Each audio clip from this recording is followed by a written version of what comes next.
अस्सलामुअलैकुम। Good morning everyone. कैसे हो मेरे प्यारे बच्चों।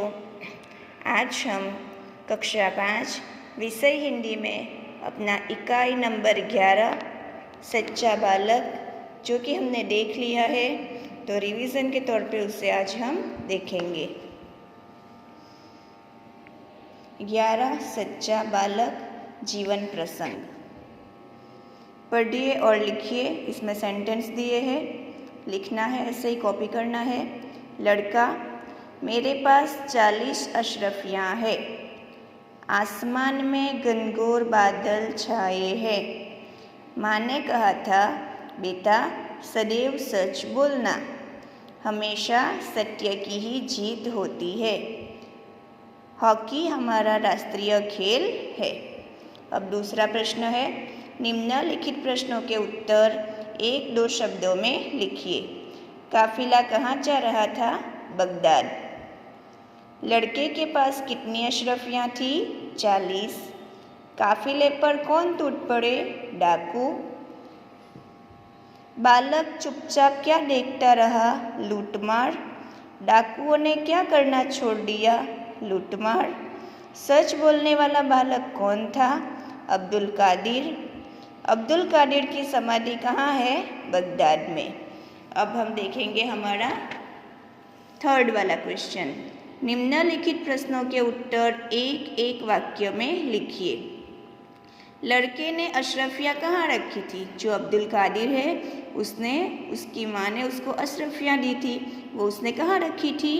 लड़के ने अशरफियाँ अपनी सदरी के अस्तर में रखी थी। जो उसने शर्ट पहना हुआ था उसके अस्तर में उसने रखी थी। लड़के की माँ ने उसे क्या सीख दी थी? लड़के की माँ ने उसे हमेशा सच बोलने की सीख दी थी। उसकी मम्मी ने उसे समझाया था कि बेटा कोई भी सिचुएशन हो हमें सच ही बोलना है। डाकू लड़के को किसके पास ले गया? डाकू लड़के को अपने सरदार के पास ले गया। डाकू सरदार को क्या देखकर आश्चर्य हुआ? लड़के ने अपनी सदरी फाड़ कर उसमें छिपी 40 अशरफियाँ दिखाई, तब आश्चर्य हुआ। डाकुओं ने क्या प्रतिज्ञा की? डाकुओं ने फिर कभी लूटमार न करने की प्रतिज्ञा की, क्योंकि उन्होंने क्या देखा था कि ये तो छोटा बच्चा है फिर भी सच बोलता है और हम बड़े होकर भी लूटमार करते हैं। आगे, मुहावरे और उनके अर्थ के सही जोड़े मिलाइए। पता चलना यानी कोई चीज़ मालूम होना, घुटने टेकना, हार मानना, नेक रास्ते पर चलना, सही रास्ते पर चलना, आँखों का तारा, बहुत प्यारा, कान फूंकना, किसी के विरुद्ध कुछ कहना, टूट पड़ना यानी हमला करना। आगे है, शब्द समूह के लिए एक शब्द लिखिए। यात्रियों का समूह, जो जर्नी कर रहे हैं ट्रैवलर से, उनका जो ग्रुप है उसे क्या कहते हैं? काफिला। लूटना और मारना, लूट मार। सोने का सिक्का, अशरफी। कोष्टक से उचित शब्द चुनकर रिक्त स्थानों की पूर्ति कीजिए। रास्ते में काफिले पर डाकू टूट पड़े।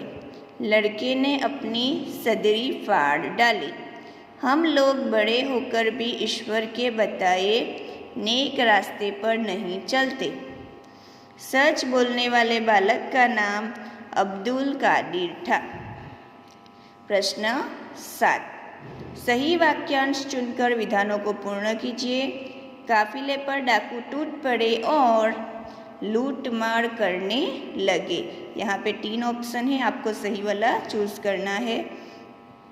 तूने इन अशरफियों का पता हमें क्यों बता दिया? यह छोटा बच्चा ऐसे संकट में भी झूठ नहीं बोला।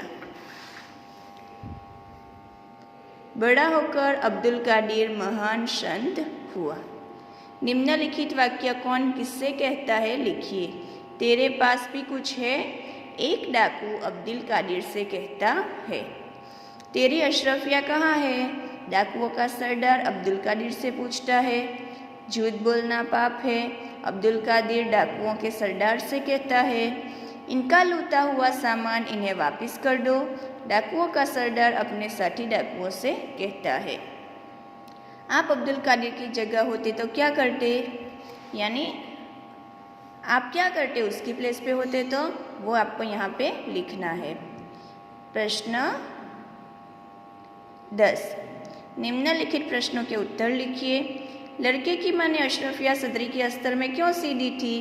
लड़के की माँ ने अशरफिया सदरी की अस्तर में इसलिए सी दी थी कि किसी को उनका पता न चले। लड़का झूठ क्यों नहीं बोला? लड़का झूठ नहीं बोला क्योंकि उसकी माँ ने उसे हमेशा सच बोलने की सीख दी थी कि हमेशा सच बोलना।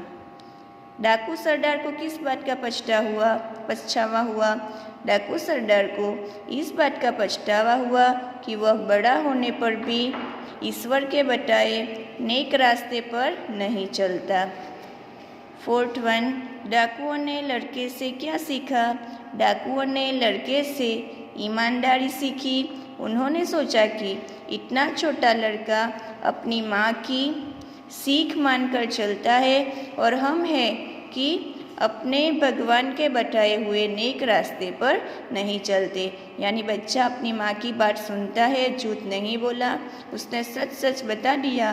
और हमें ऊपर वाले ने, हमारे अल्लाह पाक ने हमें सिखाया है कि हमें लूट मार नहीं करनी है, फिर भी हम उसके सिखाए हुए नेक रास्ते पर नहीं चलते हैं। समझ में आया बेटा? अगर जिस किसी का ये इकाई नंबर 11 सच्चा बालक बाकी है तो मैं PDF भेजूँगी, आप उसमें से लिख लेना। ओके, अल्लाह हाफिज़।